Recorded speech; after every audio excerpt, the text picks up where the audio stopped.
The morning sun, timid and diffuse, penetrated the greenish water off the coast of North Carolina. Bruno felt the familiar coldness of the sea around him, a cold and salty embrace.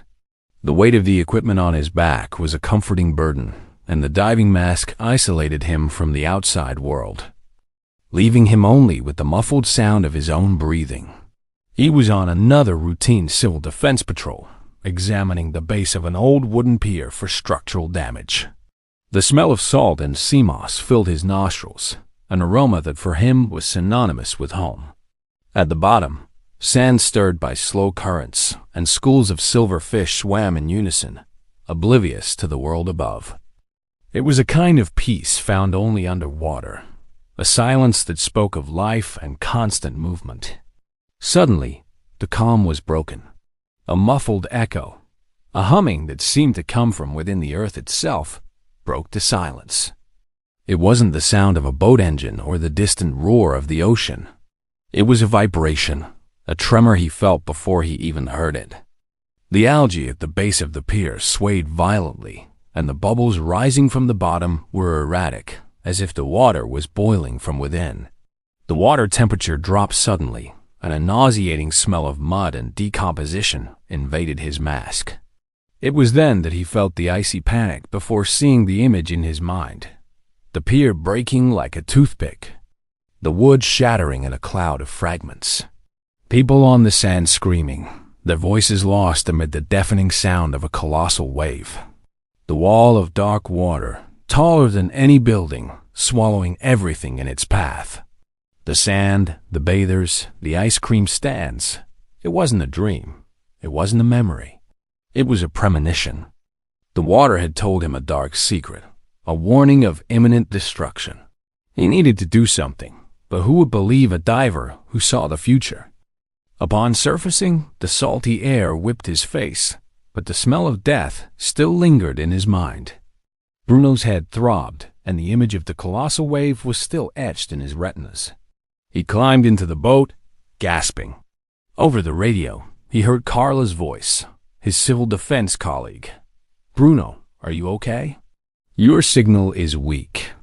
Report your position." Carla's voice sounded calm and professional, a stark contrast to the storm raging inside Bruno's mind. "Carla, listen to me.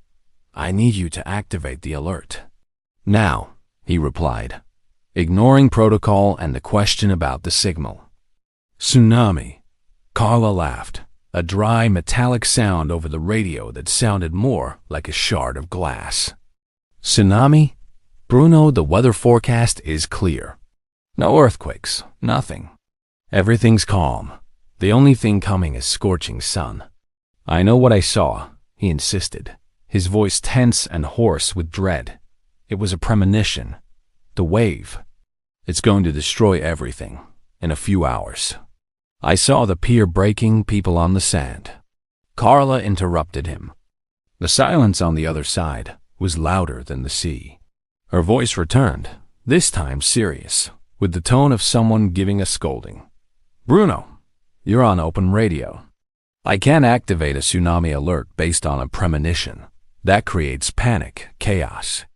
People will sue us. The city will collapse. I need concrete data, a tremor, something the satellite can detect." Bruno looked toward the coast, at the families playing in the sand, children's laughter echoing in the wind. He could see death in every face, in every smile. Time was running out. He knew that destiny had its own rules.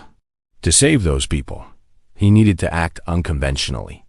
He needed to lie to approach the truth. He turned the radio back on, his voice altered. "Carla, I had a problem with the sonar. I got an anomalous reading. A seismic anomaly, a plate displacement 20 miles off the coast. It's a fault nobody knew about. It's real. The wave will hit the coast in hours. Please, trust me." He mixed facts with the truth only he knew. Carla's voice hesitated. He knew she was in a dilemma. A seismic anomaly. That's serious. If it's true, the safety protocols, there's no if. It's a reading from my equipment. Send evacuation for the coastal strip. Now, he demanded, ignoring the fear in his voice. The reading is 7.5 on the Richter scale. The wave will hit the coast in less than 2 hours. Carla finally gave in, feeling a chill down her spine. Bruno's voice was that of a man who had seen the end of the world. The alert sounded. Shrill sirens tore through the air, and confusion set in.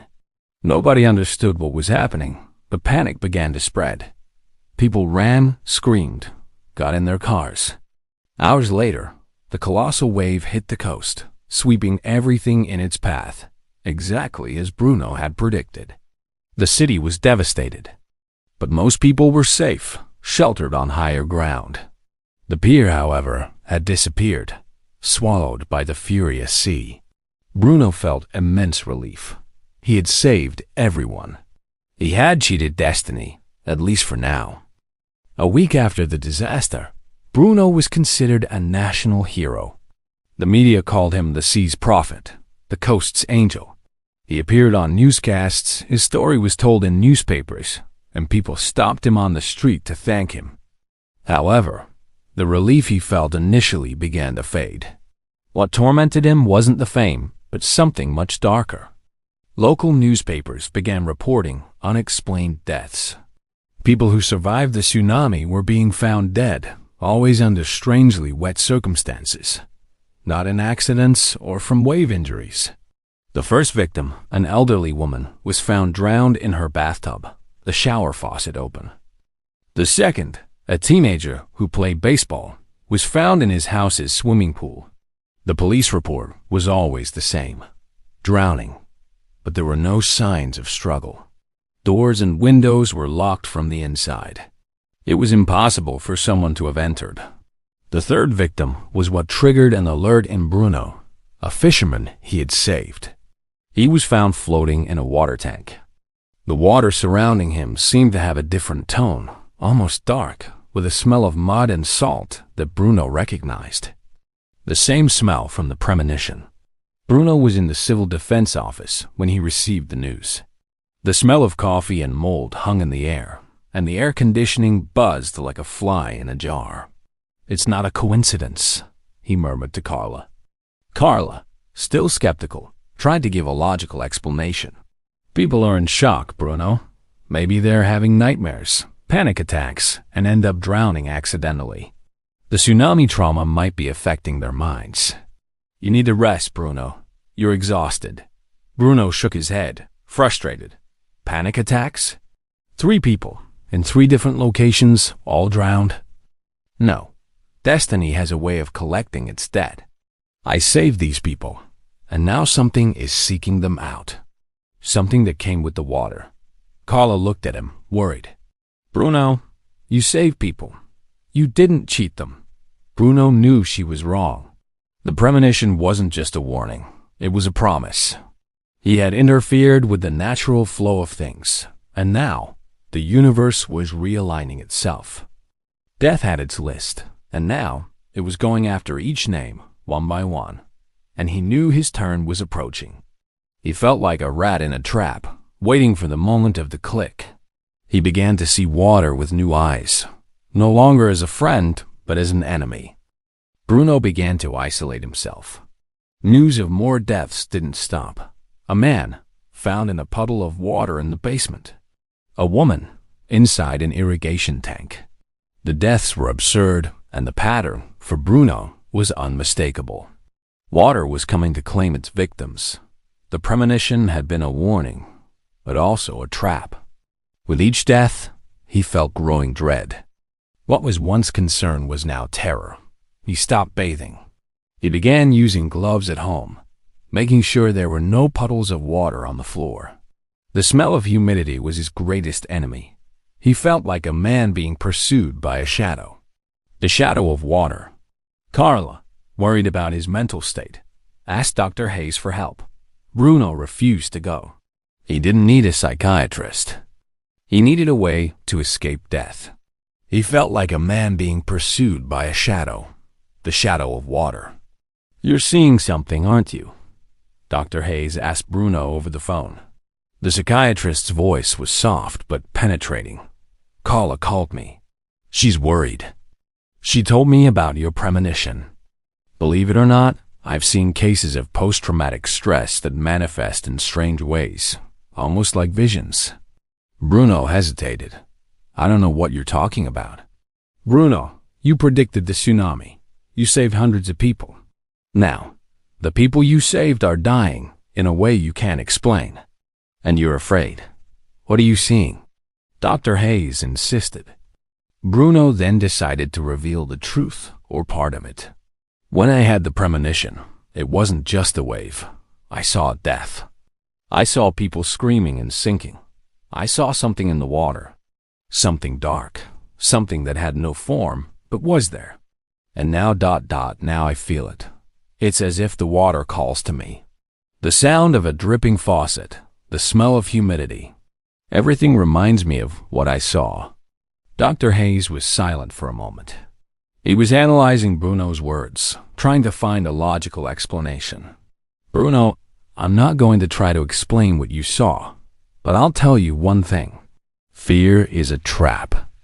If you keep running from water, fear will consume you. It's a different kind of drowning. You have to face what scares you, not run from it. Panic, fear. It's your mind trying to drown you before water even has a chance. Destiny isn't a person, Bruno. It's an idea. And you can beat it. Bruno hung up the phone, faced the water. The psychiatrist's words echoed in his mind. He looked at the glass of water on the table and felt his stomach turn. He had saved people from water, and now water was coming for him. Not to kill him directly, but to trap him in a snare, in a fear that would consume him. He needed to find a way to break this cycle.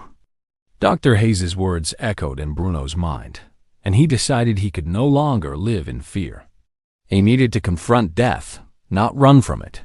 He needed to find a way to cheat destiny again, but this time, not by saving people, but by saving himself. He began researching drowning, about how people who had survived the tsunami were dying. He noticed a pattern in all the deaths. The water they drowned in was always the same. Dark water, almost dirty, with a strange smell. A smell he had only felt once, in the water where he had the premonition. He realized that death wasn't everywhere, but only where there was a puddle of that dark water. And he knew that to save himself, he needed to avoid that water. He began searching for where this water could be. He used his knowledge as a civil defense diver to track water currents, geological faults. He believed that the water from the premonition was the origin of the tsunami, and that somehow it was spreading through the city. He needed to find the source and somehow neutralize it. He knew it was a crazy idea, but it was his only chance of survival. He talked to Carla about what he had discovered, but she remained skeptical.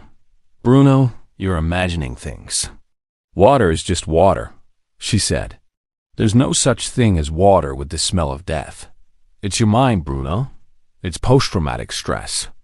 No, Carla, destiny is collecting its debt, and water is the way it found. The water is coming from somewhere, and I need to find it, he insisted. He set out on a solo mission without telling anyone. He needed to face the water, but in a calculated way. He used his diving equipment, but this time he would use it to protect himself, to avoid any direct contact with water. He knew he was risking his life, but he felt that destiny was approaching. He felt the weight of water in the air, the smell of mold and salt. He was in a race against death, and he knew he couldn't lose. Bruno located the source of the dark water. It wasn't a river or a lake.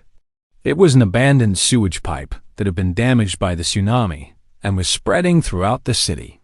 The pipe was located in an isolated neighborhood near the destroyed pier. The smell of sewage was unbearable, but the smell of that dark water was what terrified him most. He felt a chill down his spine seeing the dark water flowing from the pipe. He knew that water was the source of death. He dove into the dark water with his diving equipment, his heart racing. The sensation was like the premonition, a muffled humming, a feeling of oppression, a fear that paralyzed him. He swam to the pipe and tried to close it. He knew that if he succeeded, he could save himself and all the other people destiny was pursuing. But Death had other ideas. The pipe was damaged and water was flowing in all directions. He couldn't close it. He was trapped at the bottom of a sewer with the water that was killing people around him. He felt panic, the sensation that he was sinking.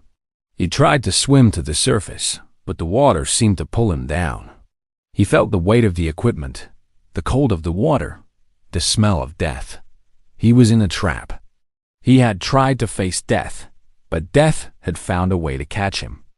He felt water entering his equipment, and he knew it was the end. He looked toward the surface and saw sunlight, blue sky. Life. He tried to fight, but water was stronger. He closed his eyes and saw the premonition again. He saw the wave, the pier breaking, people sinking. But this time, he saw something more. He saw himself sinking in the water with a look of despair. The sunlight faded, replaced by a gray and murky glow. Bruno felt the weight of the world falling on him. The air inside his lungs drained away, replaced by a salty and dark mixture that wasn't from the sea. There were no screams, only a deep silence, as if the ocean was finally at peace. Death didn't come with violence, but with a cold and suffocating embrace. Days later, the news was broadcast in newspapers. Tsunami hero found dead. Bruno's body was found in his bathtub, the water dark and with a strange odor. The cause of death was drowning. Nobody could explain how he had gotten there, in his house, after having left for his mission. Police concluded he had had a panic attack and ended up drowning. Carla, however, knew the truth. She looked at his body, lying in the bathtub, pale skin, eyes open. She smelled the water and shivered. It was the same smell he had described. A few weeks later, the city returned to normalcy, but one detail intrigued people. A strange graffiti that appeared on a wall in an alley near Bruno's house. It was a child's drawing of a tsunami wave with houses and people. In the lower corner, a drawing of a diver with a mask sinking in water. The drawing was simple, but had a frightening detail. On the diver's head, there was an outline of thorns, as if the water was crowning him. The graffiti spread, and nobody knew who had made it. The mystery continued, and the city, which had been saved, now had a new ghost. The ghost of the diver who had saved everyone, but not himself.